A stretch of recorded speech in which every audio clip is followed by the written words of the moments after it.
Waalaikumsalam, silakan masuk. Kalau boleh tahu dong Mbak siapa ya?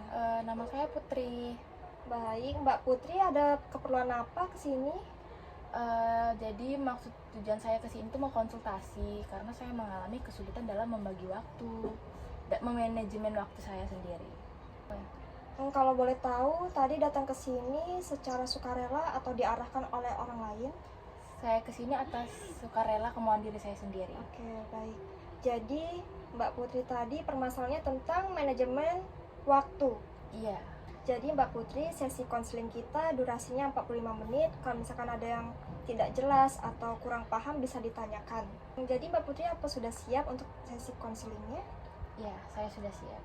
Baik, yang pertama saya akan menjelaskan tentang asas-asasnya, prinsip-prinsipnya, kemudian langkah-langkah dalam mengatur strategi manajemen waktu.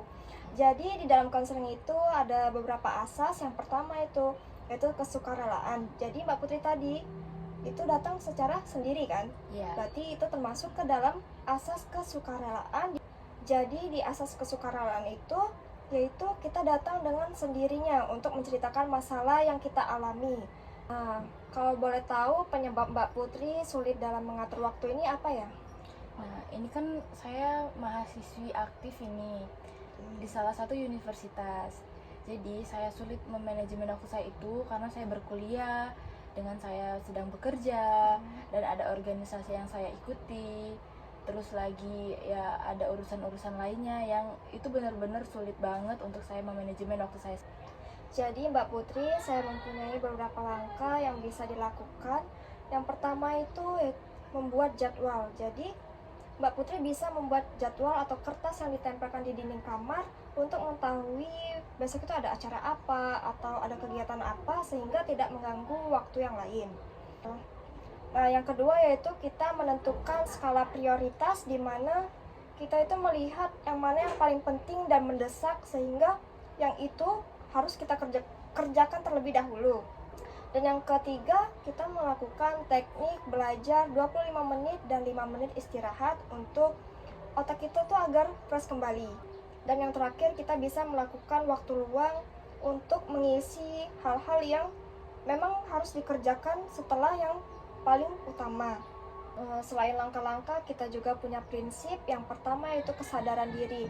Kesadaran diri itu diperlukan untuk menjadi sumber kekuatan kita dalam menghadapi atau menjalankan suatu kegiatan tersebut.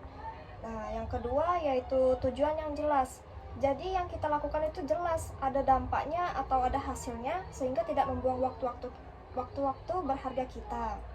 Dan yang ketiga yaitu prioritas, yang seperti yang saya sebutkan tadi, prioritas itu hal yang utama dan yang paling duluan dilakukan. Selanjutnya yaitu disiplin. Disiplin itu membuat diri kita merasa apa yang harus kita lakukan itu dikerjakan saat itu juga, sehingga kita tidak boleh menunda-nunda hal yang harus dilakukan tersebut. Mungkin itu saja langkah-langkah dan prinsip yang dapat saya sampaikan. Menurut Mbak Putri, bagaimana untuk kedepannya? Ya, itu bisa saya terima dan akan saya terapkan untuk kedepannya dalam saya untuk memanajemen waktu-waktu saya yang begitu sulit saya atur.